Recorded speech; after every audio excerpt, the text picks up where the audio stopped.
I ruined my marriage, ruined things with my family, and I was barely able to be a dad. Now that I understand, I am completely lost. This is the confession that will probably destroy what's left of my reputation, but I need to tell someone about how my selfishness turned me into a stranger in my own home and cost me everything I thought mattered. My name is Ethan. I'm 34 years old, and I need you to understand something before I continue. I was the villain in my own story. For the longest time, I refused to see it that way. But now I know the truth, and it's eating me alive. Nora and I met when we were both 22, fresh out of college and working our first real jobs in downtown Phoenix. She was this incredible marketing coordinator at a tech startup, full of ambition and dreams, while I was doing IT support for a small accounting firm. We met at a coffee shop on Central Avenue when she was having laptop troubles, and I offered to help. What started as a simple tech fix turned into a 3-hour conversation that felt like minutes.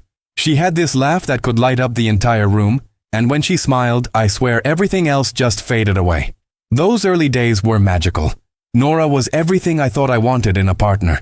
Smart, funny, ambitious, and incredibly kind. She had this way of making everyone around her feel special, like they were the only person in the world that mattered. We would spend hours talking about our dreams, our future together, the family we wanted to build. She wanted 3 kids, a house with a big backyard, and maybe a dog.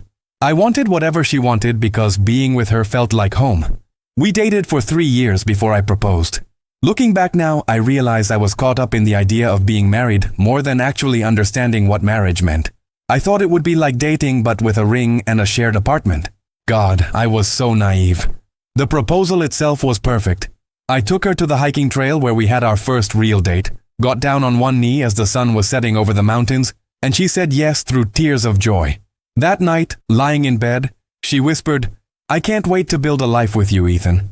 I thought I understood what she meant. Our wedding was small but beautiful.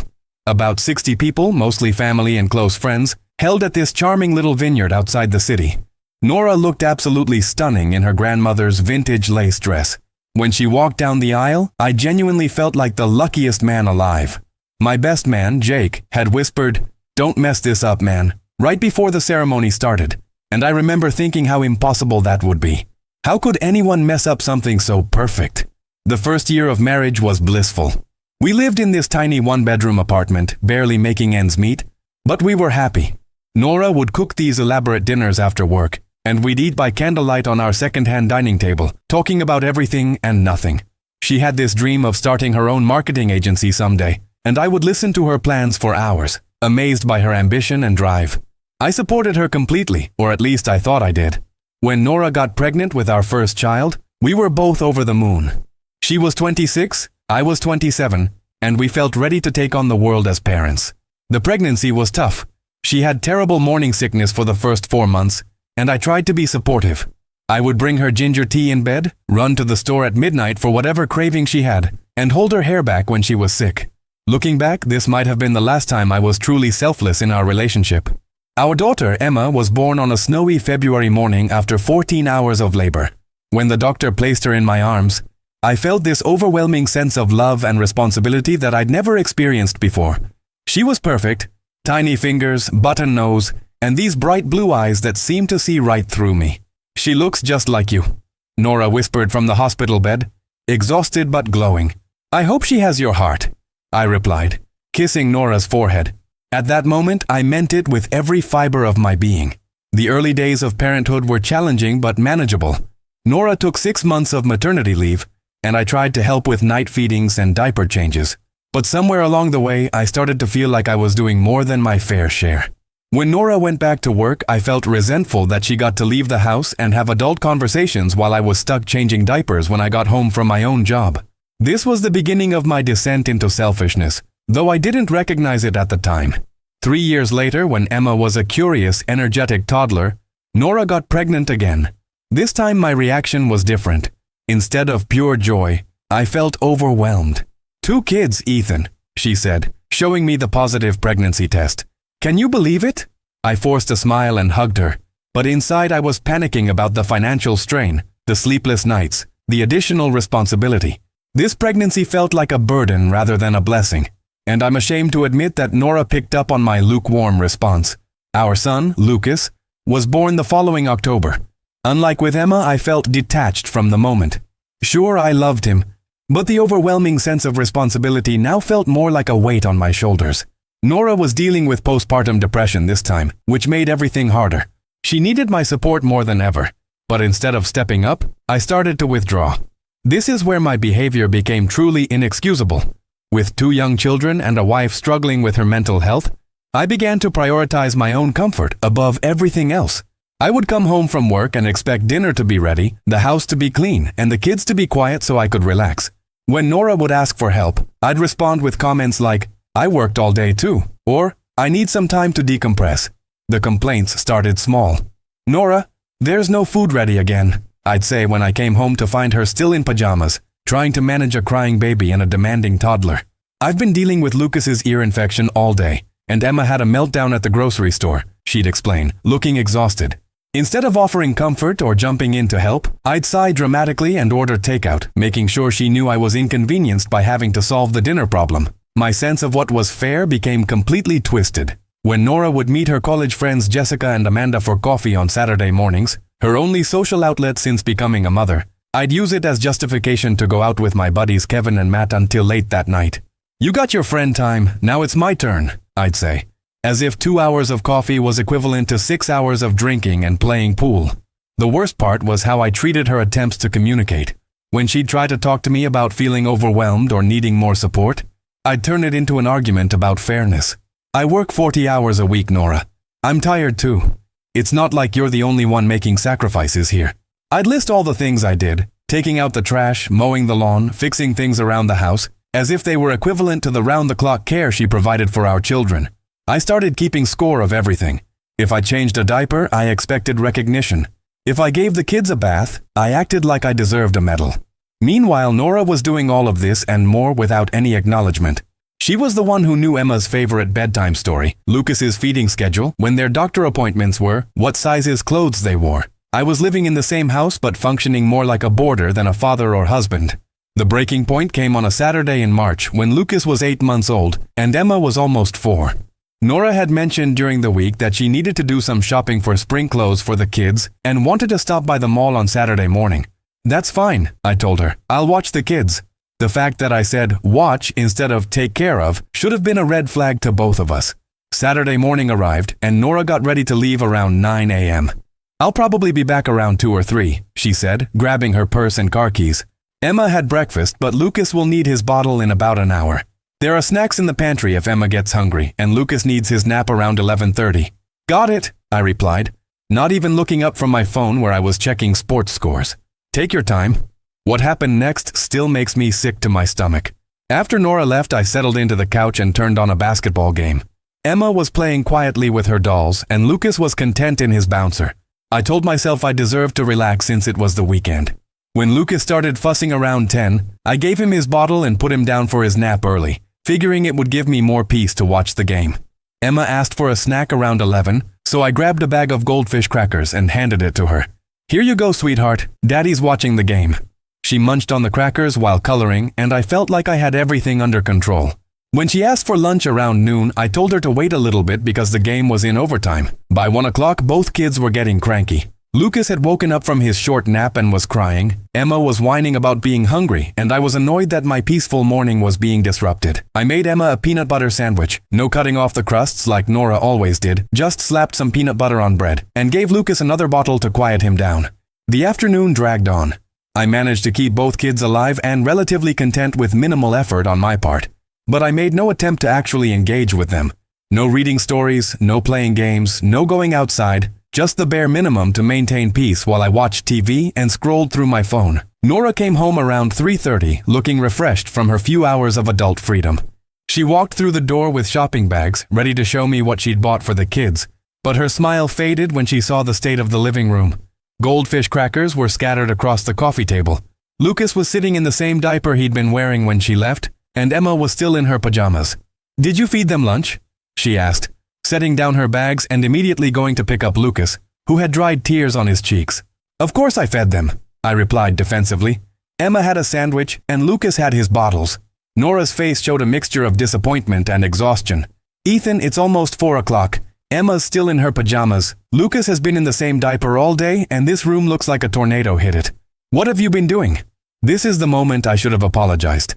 I should have acknowledged that I'd done the bare minimum and promised to do better. Instead, I got angry. I've been watching our kids while you were out shopping for hours. I kept them safe and fed. What more do you want from me? I want you to parent them, not just keep them alive, she said, her voice rising slightly. Look at this mess, Ethan. Look at our daughter in the same pajamas from last night. You couldn't even get her dressed? She was fine in her pajamas, I shot back. And excuse me for not keeping the house as pristine as you do. I was focused on more important things, like making sure they didn't hurt themselves. The argument escalated from there. I accused her of having unrealistic expectations and being ungrateful for the fact that I'd sacrificed my entire Saturday to babysit. Yes, I actually used the word babysit in reference to my own children. She pointed out that she'd only been gone for 6 hours and had given me detailed instructions on how to care for our kids. You left me a list like I'm the teenage neighbor girl, I complained. I'm their father, Nora. I think I can figure out how to take care of my own children without a manual. Then why didn't you? She asked quietly, and I could see tears forming in her eyes. Why is Lucas in a soiled diaper? Why didn't Emma get dressed or have a proper lunch? Why does it look like you ignored them all day? I should have stopped there. I should have seen her tears and realized that I was hurting the woman I claimed to love. Instead, I doubled down on my selfishness and played the victim card. You know what, Nora? I'm tired of being criticized every time I try to help. Nothing I do is ever good enough for you. The kids are fine. They're fed, they're safe, and they're happy. I'm sorry if my parenting style doesn't meet your perfectionist standards, but I did my best. She stared at me for a long moment, and I could see something breaking behind her eyes. Your best, she repeated softly. Your best was letting our son sit in his own waste for hours while you watched basketball. Your best was giving our daughter crackers for lunch. Your best was ignoring them both so you could have your relaxation time. I work all week, Nora. I deserve some downtime on the weekend. And I don't work all week? Taking care of 2 young children isn't work. Managing this household isn't work. You think I get downtime when you're at the office? The fight continued for another 20 minutes, with me defending my actions and her pointing out how I'd failed as both a husband and father that day. Eventually, she just stopped arguing. She picked up Lucas, took Emma by the hand, and said quietly, I'm going to give them baths and make them a proper dinner. We'll talk about this later. But we never got the chance to talk about it later, because the next morning, Nora packed bags for herself and the kids and left. I woke up to find a note on the kitchen counter that said, I can't do this anymore, Ethan.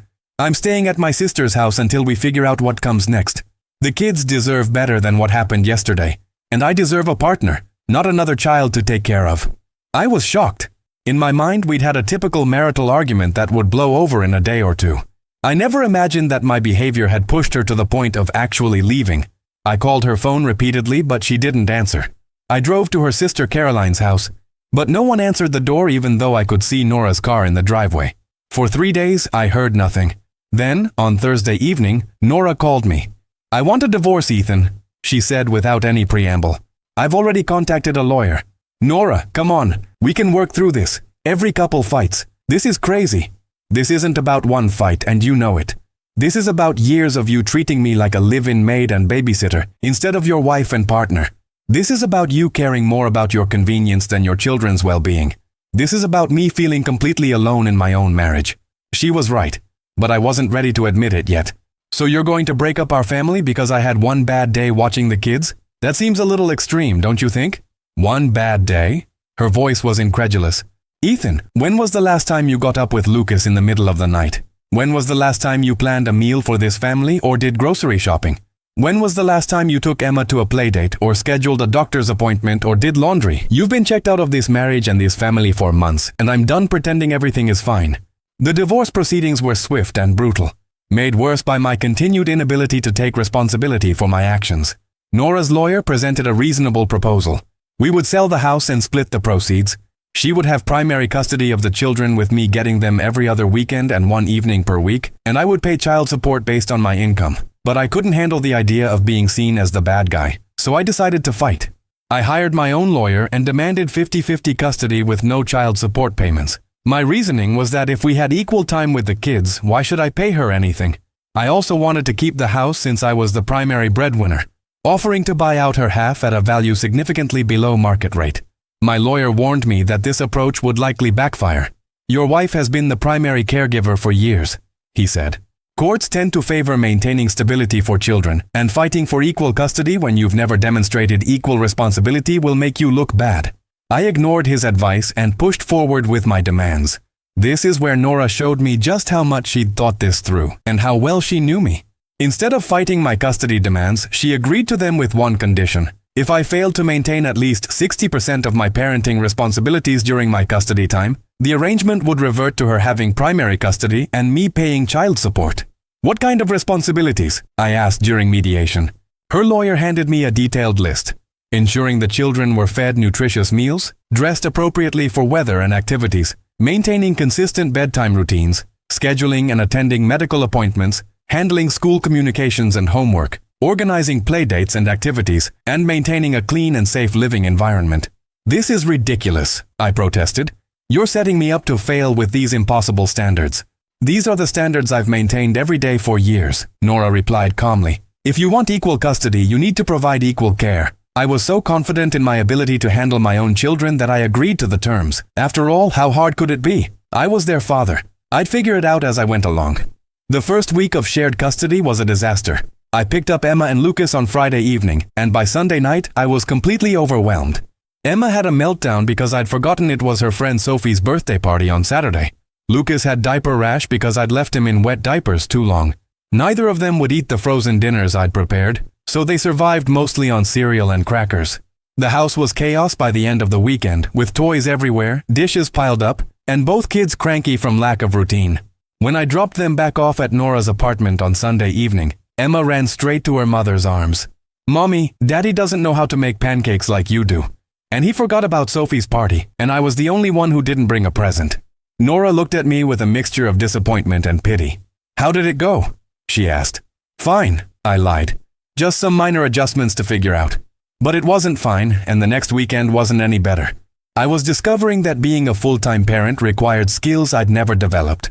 Planning meals, managing schedules, understanding emotional needs, creating structure and routine, I was completely out of my depth. The kids were acting out because they could sense my stress and lack of confidence. Emma became clingy and weepy, while Lucas was fussy and difficult to console. After a month of struggling, I started reaching out to my parents and my sister Rachel for help.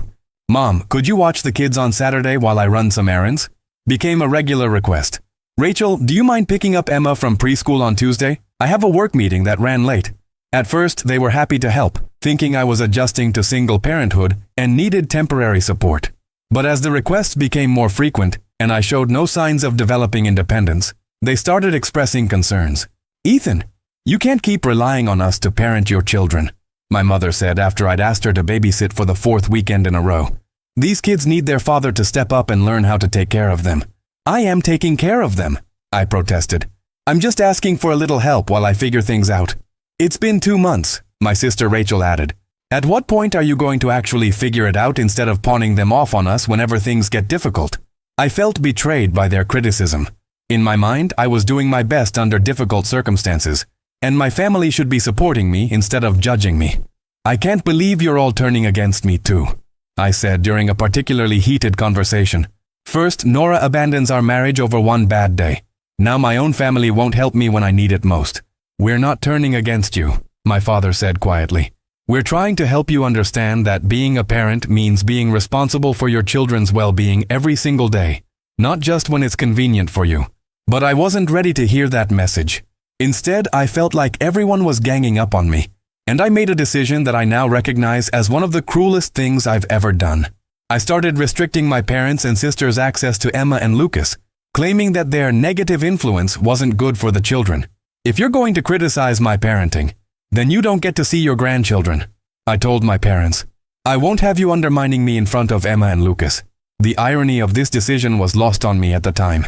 While I was cutting off my children's access to loving grandparents and an aunt who adored them, Nora was facilitating their relationship with my family whenever the kids were with her. She would take them to Sunday dinner at my parents' house, encourage them to call my sister, and never spoke negatively about my family despite their support of her during the divorce. 3 months into our custody arrangement, I was drowning. The 60% responsibility threshold that had seemed so manageable during mediation now felt impossible to maintain. I was behind on laundry, frequently ordering takeout instead of cooking nutritious meals, missing school events and doctor's appointments, and generally failing to provide the stable, nurturing environment that my children needed. Emma started having behavioral issues at school, and her teacher requested a parent conference. I showed up unprepared, not having read the email carefully enough to understand that she was having trouble focusing and had been acting out during class time. The teacher explained that Emma had mentioned feeling different when she was at Daddy's house versus Mommy's house. Different how? I asked, though I suspected I knew the answer.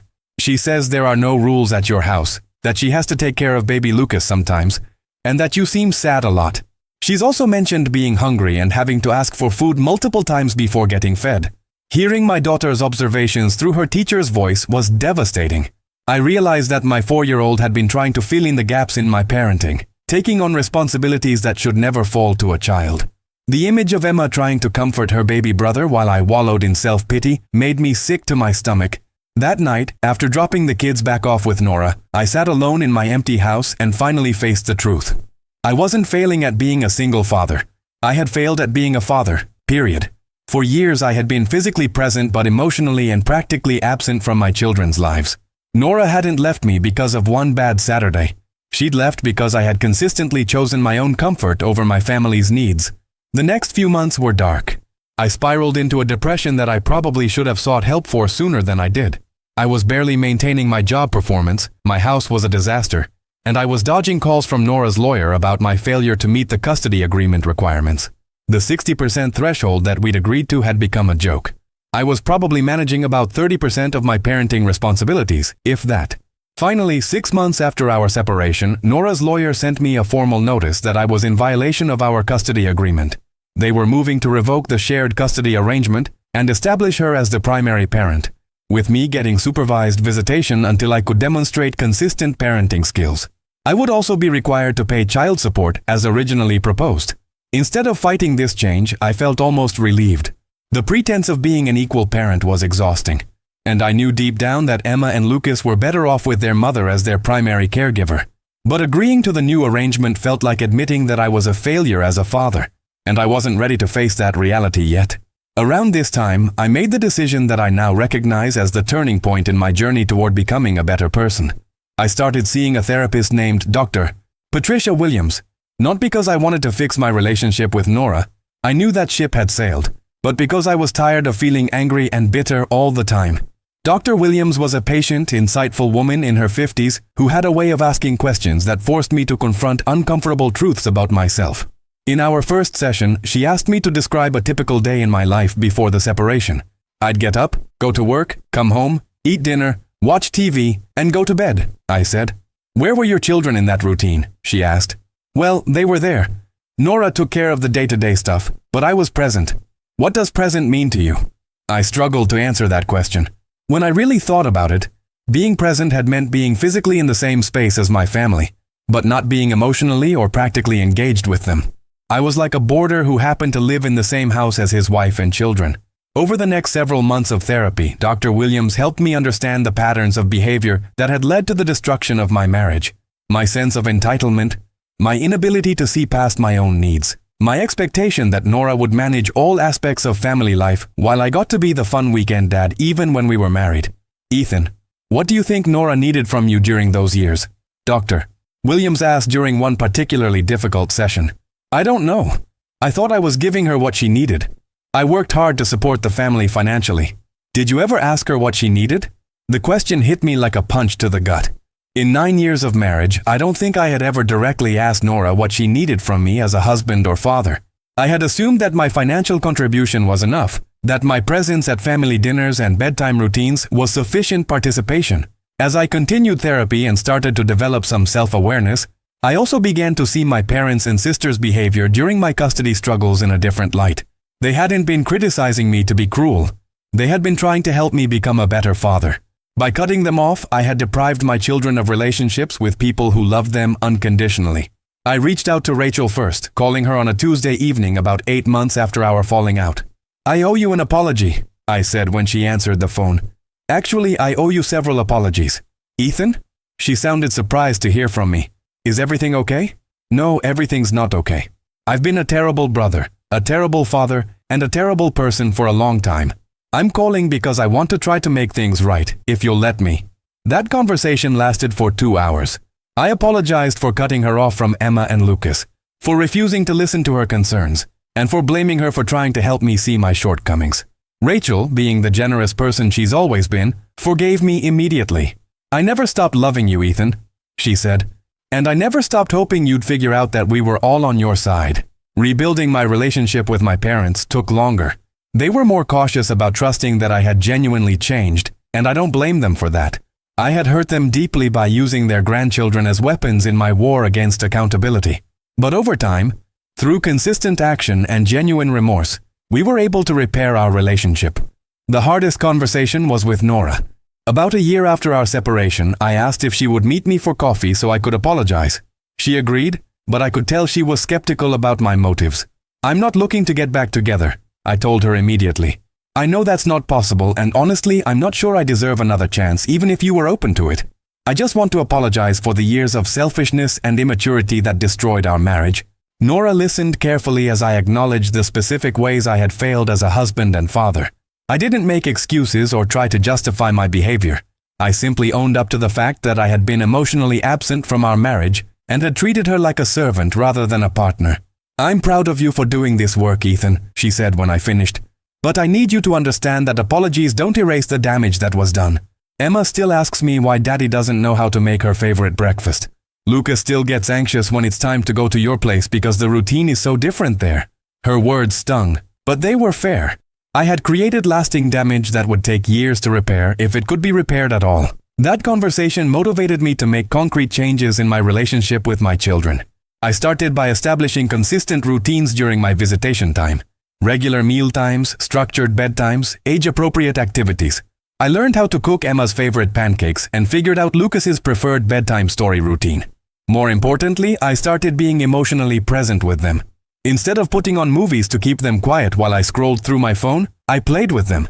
I listened when Emma told me about her day at preschool.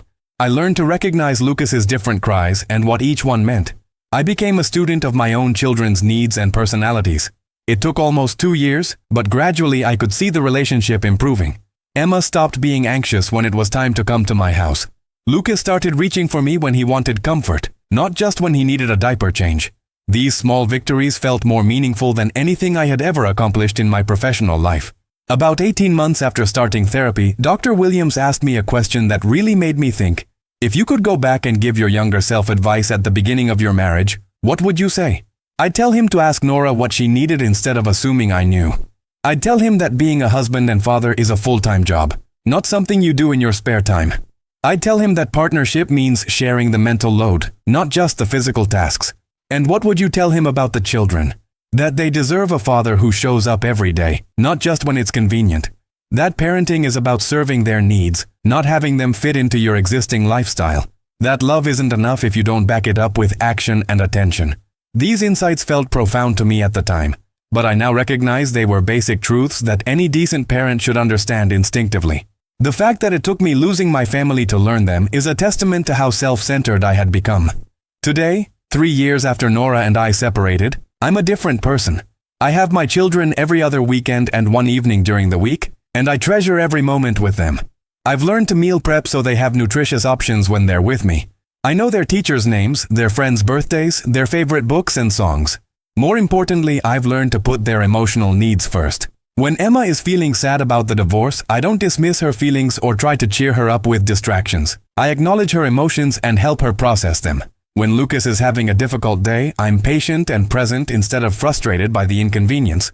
My relationship with Nora has evolved into something I never expected: genuine friendship and mutual respect.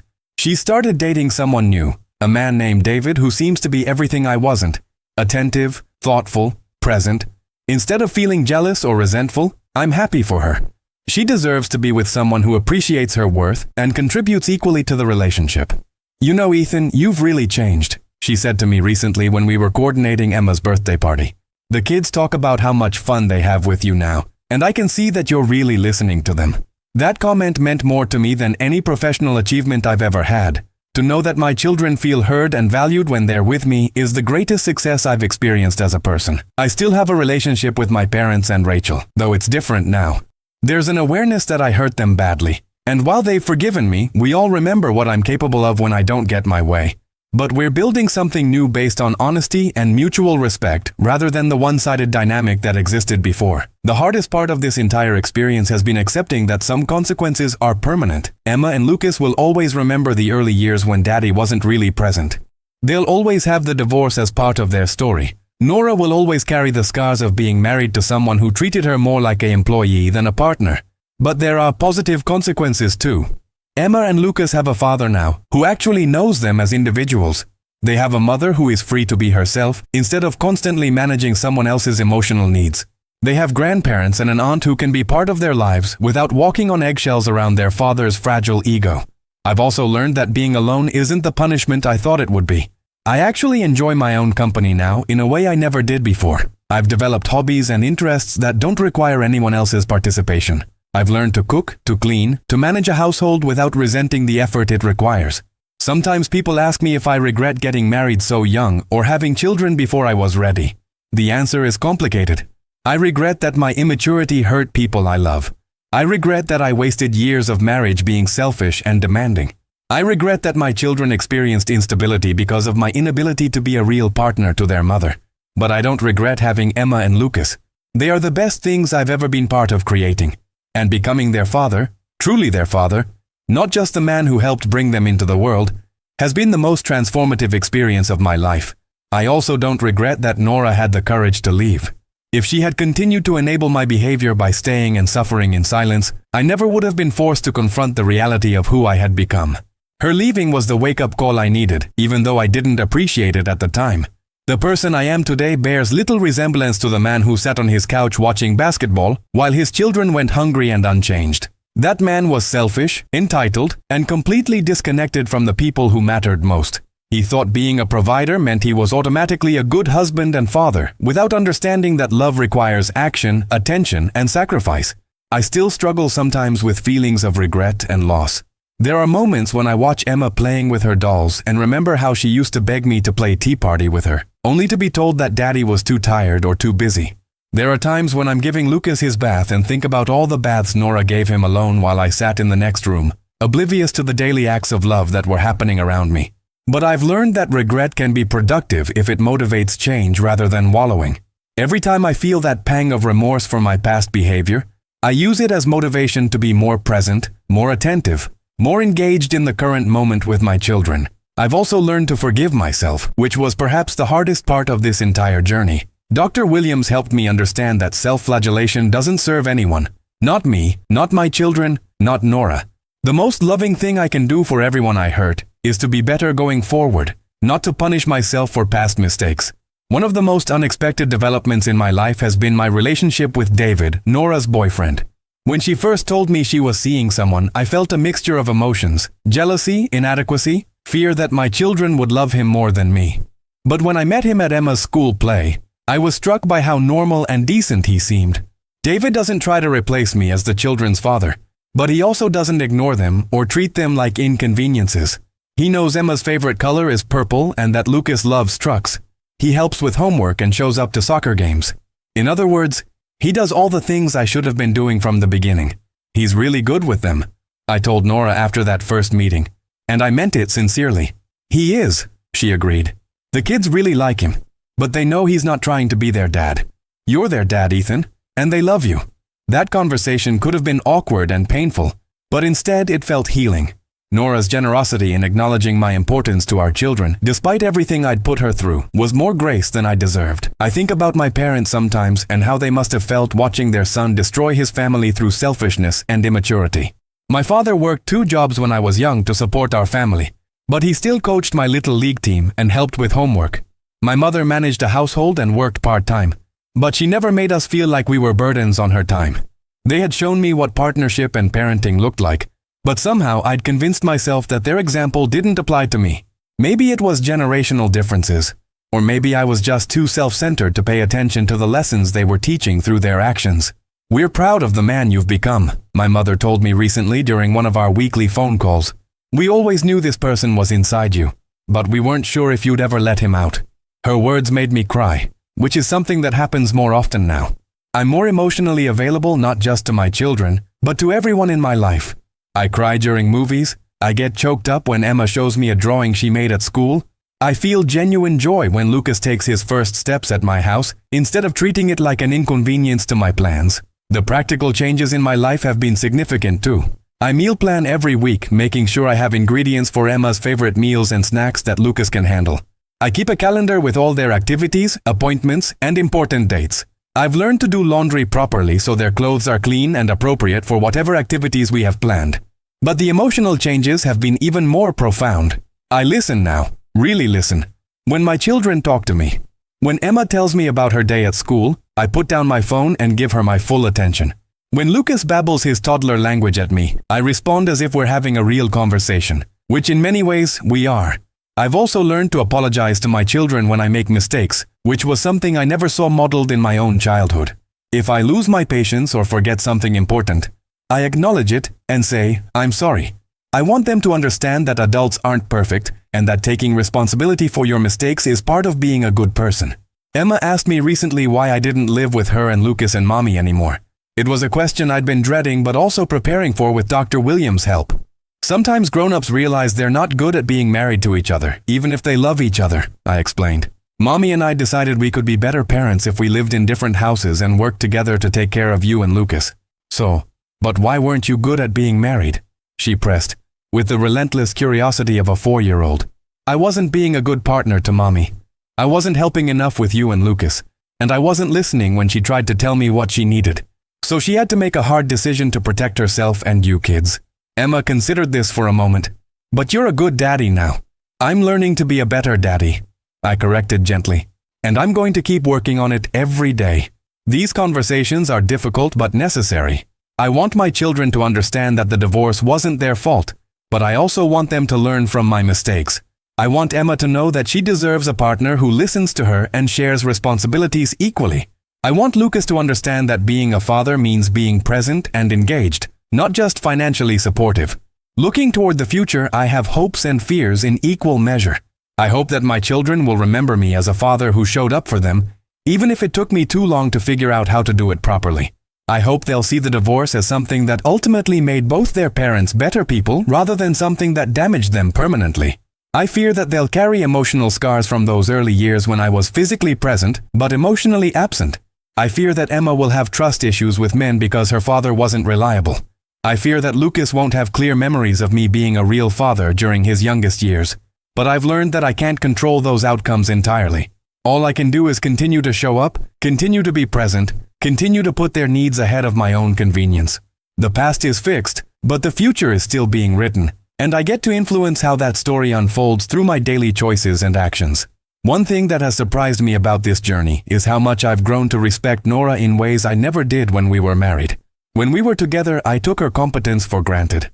I assumed that her ability to manage our household and children was effortless, that it came naturally to her because she was a woman. Now I understand the tremendous mental and emotional labor she was carrying while I coasted through family life.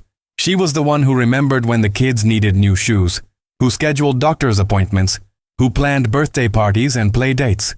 She was the one who worried about their emotional development and educational needs while I focused on my own career advancement and personal satisfaction. The fact that she's maintained such grace throughout our divorce proceedings and co-parenting relationship speaks to her character in ways that make me both admire her and regret losing her even more deeply. She could have been vindictive or made co-parenting difficult as punishment for my years of selfishness, but instead she's prioritized our children's well-being above her own hurt feelings. I've also gained a new appreciation for the strength it must have taken her to leave. Walking away from a 9-year marriage with 2 young children couldn't have been easy, especially knowing the financial and logistical challenges she would face as a single mother. But she chose the uncertainty of divorce over the certainty of continued unhappiness, and that decision ultimately saved all of us. Sometimes I wonder what would have happened if I had been willing to listen to her concerns before she reached her breaking point. What if I had responded to her requests for help with genuine partnership instead of defensiveness? What if I had seen her exhaustion and stepped up instead of making excuses? But I've learned in therapy that these what-if scenarios aren't productive unless they lead to changed behavior. I can't go back and be a better husband to Nora, but I can be a better father to Emma and Lucas. I can be a better son to my parents and a better brother to Rachel. I can be a better person in all my future relationships because of what I've learned about myself. The most difficult part of accepting responsibility for my failures has been acknowledging the ripple effects of my behavior. Emma's anxiety about transitions, Lucas's initial reluctance to be alone with me, the stress Nora carried for years. These consequences extend far beyond my own discomfort and regret. But there have been positive ripple effects too. Emma is learning what it looks like when adults take responsibility for their mistakes and work to make amends. Lucas is developing a relationship with a father who is present and engaged. Nora is free to pursue a relationship with someone who values her contributions and treats her as an equal partner. My parents and Rachel have also benefited from my growth. Our relationships are more honest now, built on mutual respect rather than obligation. They see me as someone who can be trusted with important responsibilities rather than someone who needs to be managed and accommodated. 3 years ago, if someone had told me that I would be grateful for my divorce, I would have thought they were crazy. But in many ways, that's exactly how I feel. The dissolution of my marriage forced me to confront aspects of myself that I had been avoiding for years. It pushed me to develop skills and awareness that have made me a better person in every area of my life. I'm not grateful for the pain I caused my family, and I'm not grateful that my children had to experience the instability of divorce. But I am grateful that Nora had the courage to demand better, and I'm grateful that I finally found the motivation to become worthy of the love my children deserve. As I finish telling this story, Emma and Lucas are asleep in their beds at my house. I just finished reading them their bedtime stories. Goodnight Moon for Lucas and a chapter from Charlotte's Web for Emma. These simple routines that I once considered Nora's responsibility have become some of the most meaningful parts of my week. Tomorrow morning I'll make Emma's favorite pancakes for breakfast and help Lucas with his sippy cup. We'll play in the backyard and maybe go to the park if the weather is nice. These aren't extraordinary activities, but they represent everything I failed to appreciate during my marriage. The daily acts of love that create security and connection between parents and children. If you're reading this and recognizing yourself in my story, I want you to know that change is possible. But it requires complete honesty about your shortcomings and genuine commitment to doing better. It's not enough to make promises or expect credit for minimal effort. Real change requires consistent action over time, even when it's inconvenient or challenging. Don't wait for your partner to leave before you start listening to their concerns. Don't wait for a crisis to become the parent your children deserve. Don't assume that your financial contributions excuse you from emotional and practical participation in family life. Most importantly, understand that being a husband and father isn't something you do in addition to your real life. It is your real life, and everything else should support rather than compete with those roles. I ruined my marriage and damaged my relationship with my children and family through years of selfishness and emotional absence. But that's not the end of my story.